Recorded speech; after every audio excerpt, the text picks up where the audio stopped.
अस्सलाम वालेकुम everyone and welcome to another interesting lecture on my channel. शुरू से हम ये सुनते आ रहे हैं कि साइंस के अकॉर्डिंग बंदरों से इंसान बने, मंकीज कन्वर्ट हुए ह्यूमन बींग्स में। लेकिन रिसेंट रिसर्चेस के अकॉर्डिंग ऐसा साइंस ने कभी ना कहा था और ना ही ऐसा मुमकिन है।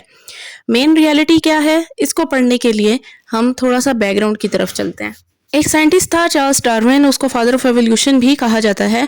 एवोल्यूशन को आप इस तरह सिंपलेस्ट वर्ड्स में समझ सकते हैं कि किसी भी चीज का बाय टाइम अपने से बेटर कंडीशन में आ जाने को एवोल्यूशन कहते हैं, कि ये चीज इवॉल्व हो गई है।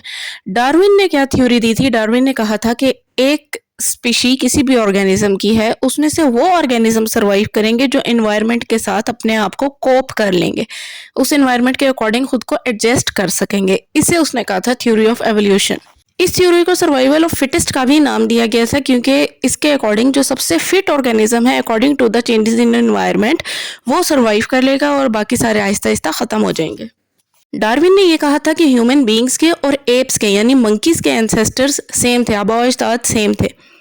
तो इससे लोगों ने खुद ही एक मिसकंसेप्शन बना ली कि ह्यूमन बींग्स मंकीज से इवॉल्व हुए। इसके बाद जब जीन्स का कॉन्सेप्ट आया, जेनेटिक स्टडीज स्टार्ट हुई, तो डीएनए यानी कि जो जेनेटिक मटेरियल है हमारी बॉडीज में उसकी स्टडी की गई।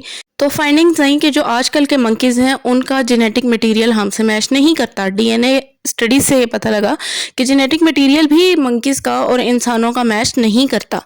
देन फॉसिल स्टडीज की गई। फॉसिल्स जो हैं वो चूंकि अफ्रीका का कॉन्सेप्ट है कि अफ्रीका में सबसे पहले मंकीज आए थे और देन ह्यूमन बींग्स जो हैं वो वहाँ पे आहिस्ता आहिस्ता आना शुरू हो गए थे या इवॉल्व हुए थे व्हाटएवर।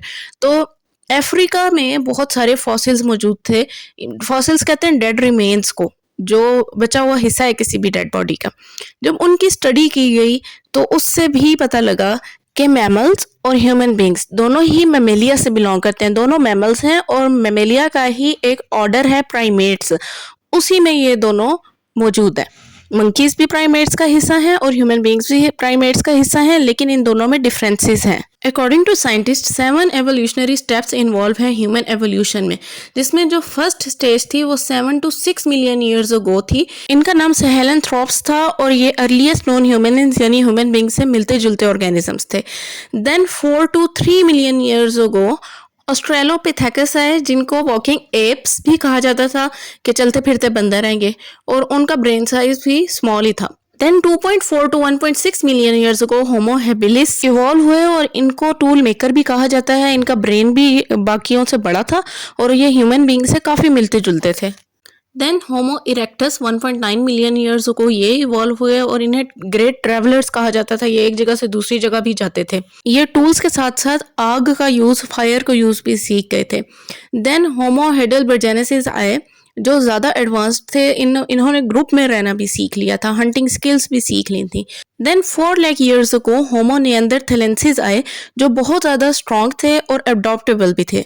उन्होंने एडवांस टूल्स भी बनाए और उन्होंने अपने लिए क्लोथिंग का इंतजाम भी करना शुरू कर दिया था। वो समहाउ अपनी बॉडी को कवर कर लेते थे। देन आया आज का प्रेजेंट ह्यूमन बीइंग, जिन्हें कहते हैं होमो सैपियंस। ये 3 लाख ईयर्स अगो आए थे और कुछ के अकॉर्डिंग 3,50,000 ईयर्स अगो से लेकर अब तक ये मौजूद हैं, जो टोटली एडवांस्ड हैं। ब्रेन भी हमारे टोटली डेवलप्ड है। तो ये बात सामने आई कि ह्यूमन बीइंग्स की एक अपनी ही एवोल्यूशनरी हिस्ट्री है और मंकीज़ की एक अपनी है। लेकिन मंकीज़ का ग्रुप जिससे चिंपैंजीज बिलोंग करते हैं, उनका और ह्यूमन बीइंग्स का कहीं पीछे कॉमन एंसेस्टर होना पॉसिबिलिटी में है। अभी किसी को नहीं पता कि वो कॉमन एंसेस्टर कौन था, पहले मंकीज़ आए थे या फिर पहले ह्यूमन बीइंग्स आए थे। बस ये है कि इनके ट्रेड्स मिलते जुलते हैं और कुछ स्टडीज़ या एविडेंसेस के थ्रू ये बात साबित है कि इनका एंसेस्टर कहीं बहुत पहले वो सेम था, ओरिजिन सेम था। और अगर एवोल्यूशनरी पॉइंट ऑफ व्यू से भी देखा जाए तो सर्वाइवल ऑफ फिटेस्ट के अकॉर्डिंग तो फिर ह्यूमन बींग्स को रहना चाहिए था, मंकीज को तो खत्म हो जाना चाहिए था। स्टिल इस टॉपिक को लेके बहुत कॉन्फ्लिक्ट चल रहे हैं साइंटिस्ट में, एवोल्यूशनरी पॉइंट ऑफ व्यू से देखा जाए तो एवोल्यूशनिस्ट में, लेकिन अभी तक कोई कंक्लूजन नहीं है इस बात का। हाँ, ये बात जरूर क्लियर कर दी गई है कि ह्यूमन बींग्स मंकीज से इवॉल्व नहीं हुए। क्लासिफिकेशन ऑफ ह्यूमंस देखी जाए तो ये बिलोंग करते हैं kingdom Animalia, phylum Chordata, class Mammalia, order as we discussed primates, family Hominidae, genus Homo and species sapiens. That's why they are called as Homo sapiens. तो आज के बाद आप भी ये बात क्लियर कर सकते हैं किसी को भी कि ह्यूमन बींग्स और मंकीज के बारे में ये जस्ट एक मिसकंसेप्शन है। साइंस में ऐसा कुछ नहीं है कि ह्यूमन बींग्स मंकीज से ही बने हैं। वीडियो को एंजॉय किया है तो लाइक कर दीजिएगा, चैनल को सब्सक्राइब कर दें। अल्लाह हाफिज़।